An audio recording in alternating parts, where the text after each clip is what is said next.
محترم حاضرین، بزرگ و دوستوں اور میرے عزیز ساتھیوں، گزشتہ کل ہم نے اللہ تبارک و تعالیٰ کی طرف سے قرآن مجید کے اندر جو مصارف بیان کیے گئے ہیں زکوٰۃ کے، اس سے متعلق گفتگو کی تھی، اور اللہ کے نبی صلی اللہ علیہ وسلم کی ایک حدیث ہم نے سنی تھی جس میں ایک دیہاتی نے اللہ کے نبی صلی اللہ علیہ وسلم سے یہ سوال کیا تھا کہ اللہ رب العزت نے جو مال آپ کو دیا ہے اس میں سے میرے لیے بھی زکوٰۃ مقرر کر دیجیے۔ تو اللہ کے نبی صلی اللہ علیہ وسلم نے ارشاد فرمایا تھا کہ اللہ رب العزت نے نہ کسی نبی پر نہ کسی نبی کے علاوہ پر یہ چھوڑا ہے کہ وہ زکوٰۃ کی مصارف طے کریں، بلکہ خود ہی اللہ رب العزت نے قرآن مجید میں بتا دیا کہ زکوٰۃ کن لوگوں کو دی جا سکتی ہے۔ تو 8 مصارف بیان کیے گئے تھے جن کو زکوٰۃ دی جا سکتی ہے، جن کی تفصیلی احکامات ہم نے سن لیے، فقیر، مسکین، تمام چیزوں کا ہم نے سن لیا۔ آج ہم سنیں گے کہ زکوٰۃ کس کو نہیں دے سکتے۔ کل ہم نے سنا تھا کہ کس کو دینا چاہیے، آج ہم یہ سمجھیں گے کہ زکوٰۃ کس کو دینے سے قبول نہیں ہوگی، دینے والے کی زکوٰۃ ادا نہیں ہوگی اور لینے والا گنہگار ہوگا۔ تو سب سے پہلے جس کو زکوٰۃ نہیں دی جا سکتی وہ سر فہرست ہے غنی، یعنی مالدار۔ اب یہاں پر ہمارے ذہن میں کچھ غلط فہمیاں ہیں، اس کو ہم دور کرتے چلیں۔ ہم سمجھتے ہیں مالدار وہ ہے جس کے پاس بنگلہ ہو، گاڑی ہو، جس کے آگے پیچھے نوکر گھومتے ہو، جس کو آئی فون سستا لگتا ہو، وہ مالدار ہے۔ ایسا نہیں ہے، بلکہ اللہ رب العزت نے اور اللہ کے نبی صلی اللہ علیہ وسلم کی احادیث کی روشنی میں آپ دیکھیں گے تو مالدار وہ ہے جس کی ضرورتیں پوری ہو رہی، جس کی ضرورتیں پوری ہو رہی ہو، اور ضرورت پوری ہونے کے بعد اس کے پاس اتنا پیسہ، اتنا مال بچ رہا ہو جس کی مقدار 612 گرام چاندی کے بقدر ہو۔ یعنی آج کے حساب سے اگر دیکھیں گے تو چاندی 612 گرام تقریباً 60,000 کے آس پاس آتی ہے۔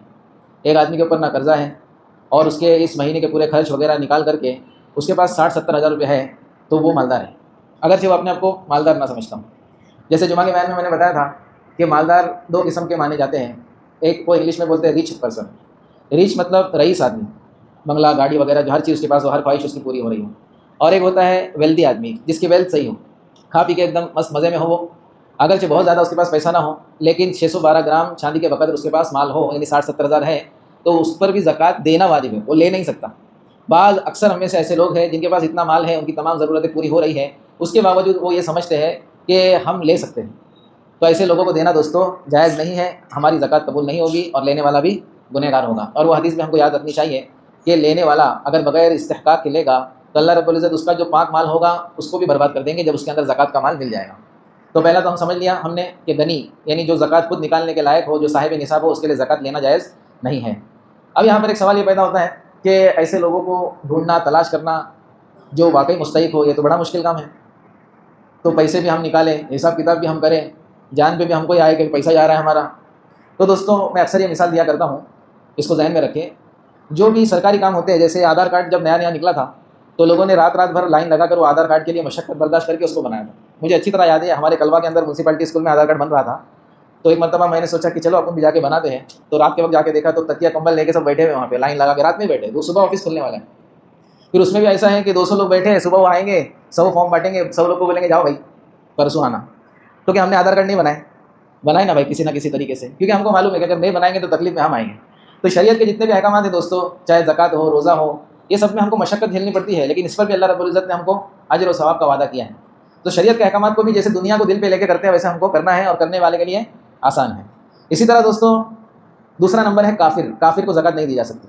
جو اللہ کی ذات کا، اللہ کے نبی کا، اللہ کے احکامات کا یا اللہ کے احکامات میں سے کسی ایک حکم کا انکار کرے وہ کافر ہوتا ہے۔ انکار کرنے والا، کافر کا مطلب ہوتا ہے انکار کرنے والا۔ بعض لوگ بہت غلط مطلب لیتے ہیں کافر کا۔ بہرحال تو جو کافر ہیں اس کو بھی زکوٰۃ نہیں دی جا سکتی۔ اب ان کی بھی 2 قسمیں ہیں۔ اب ایک تو جو کفر کرنے والے لوگ ہیں وہ بہت سخت مزاج ہوتے ہیں، تعصبی ہوتے ہیں اہل ایمان کے خلاف، ان کو تو کسی بھی اعتبار سے ہم کو مدد نہیں کرنی ہے۔ بعض لوگ ہوتے ہیں اگرچہ وہ اس زمرے میں آتے ہیں لیکن وہ نرم دل ہوتے ہیں، نرم مزاج ہوتے ہیں، اور ہمارے تعصب میں نہیں رہتے، وہ ہم کو نقصان پہنچانے کے در پہ نہیں رہتے۔ تو ان لوگوں کی مدد کی جا سکتی ہے لیکن زکوٰۃ سے نہیں کی جا سکتی۔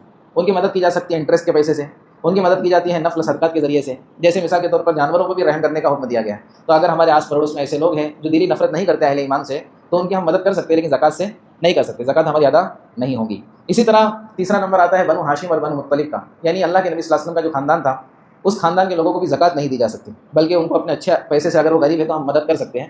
تو بنو ہاشم، بنو مطلب، جن کو عام طور پر آج کل لوگ سید کہتے ہیں، لیکن یہ جو سید ہمارے یہاں پہ چلتے ہیں سید، یہ وہ سید نہیں ہے جو اللہ کے نبی صلی اللہ علیہ وسلم کے خاندان سے تعلق رکھتے ہیں۔ اگرچہ بعض لوگ کہتے ہیں اگر کوئی یہ کہتا ہے کہ میں سید ہوں اوریجنل والا، تو اس کے پاس شجرہ ہونا چاہیے، فیملی ٹری ہونا چاہیے، جس کی جو لنک اللہ کے نبی صلی اللہ علیہ وسلم سے جا کر ملتی ہو. ورنہ آج کل جس کو کوئی سرنیم نہیں ملتا وہ سید ہی رکھتا، یا جس کا سرنیم تھوڑا آڑا ٹیڑھا رہتا نا تو وہ پھر چینج کرتا ہے گیزٹ وغیرہ کر کے، بولے میں سید ہوں. تو ایسے سید کا مسئلہ نہیں ہے، ایسے سید کو دے سکتے ہیں.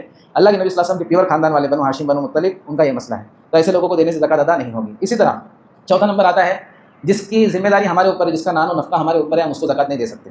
جیسے مثال کے طور پر ہماری بیوی ہے، ہم نے نکاح کیا ہے تو اس کا نانا نفقہ، اس کی تمام ذمہ داری ہمارے اوپر ہے. نابالغ اولاد ہماری، ان کی بھی ذمہ داری ہم پر ہے. اسی طرح ہمارے بوڑھے ماں باپ ہیں، ان کی بھی ذمہ داری ہم پر ہے. تو معلوم ہوا دوستو جن کی ذمہ داری ہم پر ہے ہم ان کو زکات نہیں دے سکتے. اسی طرح اصول اور فروع، یعنی ہمارے باپ دادا پر دادا یہ ہمارے اصول ہو گئے، یعنی انہی سے ہم نکلے ہیں. اسی طرح فروع، یعنی اسی طرح ماں کا بھی دیکھیں گے، ماں کی ماں، ماں کا باپ، مطلب اوپر تک. نیچے بیٹا پوتا پر پوتا، بیٹی پوتی پر پوتی، ان کو بھی زکات نہیں دی جا سکتی. اپنے اصول اور فروع کو زکات نہیں دی جا سکتی، اگر دیں گے تو ادا نہیں ہوں گی. اسی طرح دوستوں افضل یہ ہے کہ ہم سب سے پہلے جو زکات دیں وہ اپنے رشتہ داروں سے شروع کریں جن کا نام و نفقہ ہمارے ذمہ نہیں ہے. تو رشتہ داروں کو زکات دینے میں اللہ کے نبی صلی اللہ علیہ وسلم نے ارشاد فرمایا دو نفع ہے، ایک تو زکات دینے کا بھی ہوگا اور ایک صلہ رحمی کا بھی ہم کو فائدہ ملے گا، رشتہ داریوں کو جوڑنے کا. تو ایسے ہم سب سے پہلے جو تلاش کریں اپنے رشتہ داریوں میں تلاش کریں کون زیادہ مستحق ہے، کیا ہے، ان کو دے سکتے ہیں. لیکن اس میں ایک بات غور سے ہمارے ذہن میں ہونا چاہیے کہ جن کا نان و نفقہ، جن کی روزی روٹی ہمارے ذمہ ہے، ان کو زکات دینے سے ادا نہیں ہوں گے. آدمی بعض مرتبہ شارٹ کٹ مارنے جاتا ہے. اللہ معاف کرے، کسی ایک نے مجھ کو پوچھا تھا کہ ابا کو زکات دے سکتے کیا. اسی طرح ہمارے استاد کے ساتھ بھی ایک مرتبہ یہ واقعہ پیش آیا تھا. تو ہمارے استاد نے اس کو سوال کا جواب تو بعد میں دیے، پہلے اس کو ایک سوال کیے. بولے تیرے ابا نے جو اس کو پالے وہ زکات سے پالے کیا، مطلب ابا کی زکات نکلتی تھی وہی پیسے تیرے کو کھلاتے تھے. تو دوستوں یہ جو ہے بڑا عجیب معاملہ چل رہا ہے کہ ابا کو بھی زکات دینے کے چکر میں لوگ ہیں، ہمارے ساتھ میں نہیں رہتے، ابا دے سکتے کیا زکات، ایسا بھی پوچھتے بعد لوگ. اللہ معاف کرے، ایسے بچوں سے حفاظت فرمائیں. بہرحال اسی طرح دوستوں اس شخص کو بھی زکات نہیں دے سکتے جس نے یہ ٹھان لیا ہو کہ کام دھندے کروں گا ہی نہیں، کھاؤں گا تو زکات ہی کھاؤں گا، کیونکہ ملتی ہے نا اپنے کو، آتی ہے. تو ایسے لوگوں کو بھی زکات دینا مناسب نہیں ہے جنہوں نے ٹھان لیا ہے کہ زکات کے پیسے سے ہی کھاؤں گا، کام دھندے کروں گا نہیں. اگرچہ ان کے ہاتھ پاؤں میں طاقت ہے، وہ کام دھندے کر سکتے ہیں، معذور نہیں ہے، تو بھی انہوں نے ٹھان لیا ہے، تو ایسے لوگوں کو زکات نہیں دینی چاہیے. اسی طرح بعض لوگ جو ہے شارٹ کٹ مارنے جاتے ہیں کہ ہم زکات کے پیسے سے جو انکم ٹیکس وغیرہ ہے وہ بھر سکتے ہیں. بعض لوگ بولتے ہیں کہ وہ ٹیکس جو ہے انکم ٹیکس وغیرہ جو آتا ہے ہمارے اوپر وہ زکات کے پیسے سے بھر سکتے ہیں. تو دوستوں ایک بات ذہن میں رکھیں، اسی طرح ہمارا جو بینک کا سود ہم کو ملتا ہے نہ چاہتے ہوئے، ہم تو سود چاہتے نہیں ہے لیکن ہم نے بینک میں سیونگ اکاؤنٹ میں پیسہ رکھا ہے تو ہم کو انٹرسٹ آتا ہے. تو اس کا بھی اصول یہ ہے دوستوں کہ وہ انٹرسٹ کا پیسہ ہم اپنے مال سے الگ کر کے بغیر ثواب کی نیت سے کسی غریب کو ہم کو دینا چاہیے، کسی مستحق کو دینا چاہیے. ہم اپنے یوز میں اس کو نہیں لے سکتے. اب آپ بولیں گے ٹیکس تو ہمارے اوپر ظلم ہے، تو اپنا یوز کہاں سے ہوا. مثال کے طور پر آپ کے پاس انٹرسٹ کی رقم نہ ہوتی اور آپ کو ٹیکس تو آ ہی رہا ہے، چاہے وہ انکم ٹیکس ہو، پراپرٹی ٹیکس ہو یا جو بھی ٹیکس ہو. اب آپ نے وہ بھرنا ہی ہے اور آپ نے اپنے پیسے سے اس کو بھرنا ہے، دوسرا تو کوئی آپ کو لا کے پیسے دے گا نہیں. تو اب اگر ہم نے انٹرسٹ کے پیسے سے اس کو بھر دیا تو وہ نفع گھوم کر کے ہمارے پاس ہی آ گیا، یعنی ہمارے پیسے بچے. تو انٹرسٹ کا پیسہ ہو یا کوئی اور پیسہ ہو، اس کا نفع ہم اپنی ذات پر لوٹا نہیں سکتے، ہم کو کسی مستحق کو انٹرسٹ کا پیسہ بغیر ثواب کی نیت سے دینا پڑے گا. اسی طرح زکات کا تو سوال ہی پیدا نہیں ہوتا کہ اس سے ٹیکس انکم ٹیکس بھرا جائے. اسی طرح دوستوں مسجد کی تعمیر کے اندر بھی ہم زکات کا پیسہ نہیں لگا سکتے ہیں، کیونکہ دوستوں زکات کا کسی کو مالک بنانا، تملیک یہ شرط ہے. اب اگر ہم مسجد کو دیتے ہیں زکات تو گویا ہم نے، مسجد کا مالک اللہ ہے، مسجد کا مالک کوئی امام کوئی ٹرسٹی ہے مالک نہیں ہے، یہ تو سب خادم ہے. مسجد کا مالک اللہ ہے، ہم اللہ کو زکات دے رہے گویا. اللہ کو زکات دے رہے بولے تو اللہ کے لیے تو ہم سب کو دے رہے ہیں، لیکن اللہ کی ذات کو کیا زکات دیں گے، نعوذ باللہ من ذالک. تو مسجد کو زکات کا پیسہ نہیں دیا جا سکتا. یہ مسئلہ میں نے جمعہ میں بھی بیان کیا تھا پچھلے 2-3 سال پہلے. تو بہت سارے لوگ نے بولے مولانا ہم کو تو معلوم ہی نہیں تھا، ہم کبھی کبھی جو ہے ڈالتے ہیں زکات کا پیسہ. تو دوستوں اس سے جو ہے ہم سبق حاصل کریں، زکات کا پیسہ مسجد میں نہیں چلتا، ہماری زکات قبول نہیں ہوگی. اسی طرح رفاع عام کے اندر زکات کا پیسہ استعمال نہیں کر سکتے. رفاع عام مطلب جس چیز سے عام لوگ نفع اٹھاتے ہو، مستحق اور غیر مستحق سب اس سے نفع اٹھاتے ہوں. جیسے مثال کے طور پر ہم نے کسی چوراہے کے اوپر پانی کا انتظام کر دیا جس میں آدمی غریب ہو وہ بھی پیے گا، امیر آدمی بھی پیے گا. ایسی جگہ پر زکات کا پیسہ استعمال نہیں ہو سکتا، کیونکہ زکات کا پیسہ مستحق تک جانا یہ ضروری ہے. تو رفاع عام جس سے عام لوگ فائدہ اٹھاتے ہوں وہاں بھی ہم زکات دیں گے تو ہماری زکات قبول نہیں ہوگی. اسی طرح ایک مسئلہ یہ بیان کیا گیا ہے کہ لاوارث لاش وغیرہ آتی ہے، اس کے کفن دفن میں بھی زکات کا پیسہ استعمال نہیں کیا جا سکتا. وہی مسئلہ ہے کہ مالک بنانا ضروری ہے. اب بیچارہ جو آدمی مر گیا ہے وہ اپنی چیزوں کا ہی مالک نہیں رہا، آدمی مر گیا تو فوراً اس کی پراپرٹی بچوں کی ہو جاتی ہے.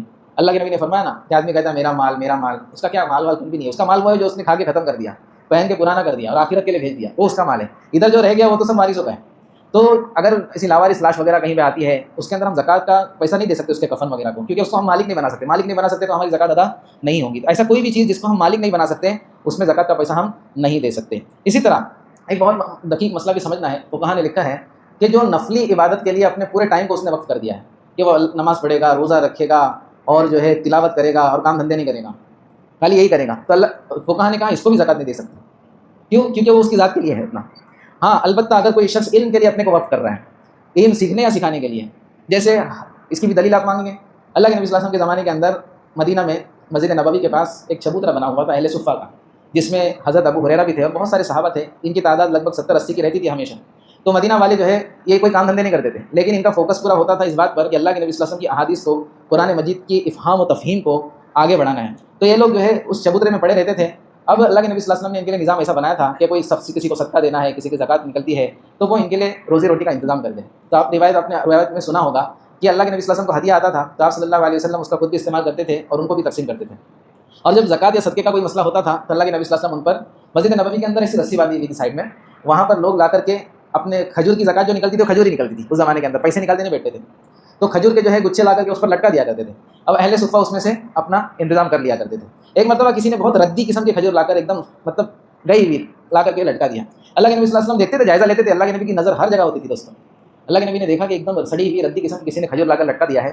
تو آپ صلی اللہ علیہ وسلم نے بہت ناراضگی کا اظہار فرمایا اور اس بات سے منع فرمایا کہ کوئی اپنا گیا ہوا گزرا ہوا مال یہ اللہ کے راستے میں خرچ نہ کرے، یہ سمجھ کر کے اس پہ میرے کو ثواب ملے گا. مریلی مرغی اللہ کے نام پہ نہیں دے سکتے. سمجھ میں آ رہی ہے؟ مریلی مرغی کو پھینکو، اس کو اللہ کے نام پہ لوگوں کو مت کھلاؤ. وہ مولانا یونس صاحب رحمۃ اللہ علیہ کے واقعہ سنا دے، تھوڑا فریش کر لیتا ہوں آپ لوگوں کو بھی. امام صاحب جو ہے مؤذن صاحب ہوتے ہیں، امام صاحب ہوتے ہیں تو لوگ جو ہے پہلے، ابھی تو نہیں پہلے، لیکن ان کو کچھ نہ کچھ کھانے پینے کے لیے بھیجتے تھے. تو ایک مرتبہ جو ہے مؤذن صاحب بیٹھے ہوئے تھے، ایک بچہ کھیر لے کے آیا. بولے مؤذن صاحب آپ کے لیے امی نے کھیر بھیجے. تو امام مؤذن صاحب بھی سوچیں کہ ان کا پیسہ نکلنا تو بڑا مشکل ہے، آج کھیر کیسے آ گئی. تو بولے اس کی کیا ضرورت تھی بیٹا، امی کو بولنا اس کی کیا ضرورت تھی. بولے نہیں ویسا نہیں ہے، وہ کھیر رکھی ہوئی تھی تو کتے نے منہ ڈالا تھا اس میں، تو وہ بولے پھینکنے سے اچھے امام صاحب کو کھلاتے. تو مولانا یونس صاحب واقعہ بیان کرتے تھے بتانے کے لیے کہ آج امت کا ذہن کیا بن گیا ہے، مریلی مرغی اللہ کے نام پہ. بہرحال تو یہ چیز جو ہے نفلی عبادت اگر کوئی کرنے کی ٹھان لیا ہے اور وہ کام دھندے نہیں کر رہا تو اس کو بھی زکوٰۃ نہیں دینا چاہیے. اس کی ذمہ داری ہے نفلی عبادت کر، کیونکہ اللہ کے نبی صلی اللہ علیہ وسلم نے صحابہ کرام کو سوال سے منع کیا ہے اور فرمایا اس نے بہت اچھا کھایا جس نے اپنے ہاتھ کی کمائی سے کھایا. ایک شخص اللہ کے نبی صلی اللہ علیہ وسلم کے پاس آئے، کہنے لگے کہ مجھے کچھ ضرورت ہے آپ دے دیجیے. اللہ کے نبی نے دیا، پھر آئے، پھر دے دیا، پھر آئے. تو اللہ کے نبی نے فرمایا کہ کام کر. یہ بہت لمبا واقعہ. اللہ کے نبی نے ان کے لیے انتظام کیا اور کلہاڑی کا انتظام کیا. فرمایا جا جنگل میں جا، اب میرے کو منہ نہیں دکھانا، جنگل میں جا لکڑیاں توڑ اور جب اچھا خاصا کچھ ہو جائے اسٹیبل تب میرے پاس آنا. تو اللہ کے نبی صلی اللہ علیہ وسلم یہ چاہتے تھے کہ آدمی اپنے ہاتھ کی کمائی سے کھائے. اس لیے کوئی نبی تو بڑا ہی تھا، کوئی بڑی مطلب کارپینٹر، حضرت زکریا کارپینٹر تھے. اسی طرح حضرت داؤد علیہ السلام جو ہے یہ لوہے کا کام کرتے تھے، گویا ویلڈر تھے ہمارے زمانے کے، زرہ وغیرہ بناتے تھے. تو کام کرنے میں شرم نہیں کرنا. کام جو بھی ہو، چھوٹا ہو بڑا ہو حلال ہو، اس میں کوئی شرم نہیں کرنا اور دوسرے لوگ تانے نہیں مارنا، ارے یہ کیا کام کر رہا ہے، گاڑی لگا رہا ہے، تو ٹھیلے کیا ہے، تیرے اسٹیٹس سے کیا ہے. تو دوستوں بولنے والا بھی گنہگار ہوگا. اللہ کے نبی تو چاہتے تھے چھوٹا کرو بڑا کرو، کام کر کے کھاؤ. مانگنے سے بہتر یہ ہے کہ محنت کر کے کھاؤ، تھوڑا کھاؤ لیکن اپنی محنت سے کھاؤ. اسی طرح ایک لاسٹ مسئلہ، کوئی ٹرسٹ ایسی ہے جو مسئلے مسائل پوچھ کر کے خرچ نہیں کرتی، اپنے حساب سے کرتی ہے. وہ کسی مفتی سے نہیں کنسلٹ کرتی ہے، کسی کے پاس نہیں جاتی ہے. وہ سوچتی ہے ہم لوگ ایک مفتی ہے، ہم لوگ کو ٹینشن نہیں. وہ زکوٰۃ کا پیسہ بھی لیتی، انٹرسٹ کا بھی لیتی، صدقے کا بھی لیتی اور اپنے حساب سے کدھر بھی خرچ کرتی. ایسی ٹرسٹ کو زکوٰۃ نہیں دی جا سکتی، کیونکہ وہ اپنے حساب سے خرچ کرتے ہیں، مسئلے مسائل پوچھتے نہیں ہیں اور ان کے سامنے مسئلے مسائل ہوتے بھی نہیں ہیں. تو پھر یہ غلط جگہ پہ ہمارا پیسہ استعمال ہوگا. تو ایسی جگہوں پر ہم زکوٰۃ نہیں دے سکتے جو احتیاط نہیں کرتے. بہرحال اللہ رب العزت ہم سب کو اپنے سنے پر عمل کی توفیق دے. سبحان اللہ.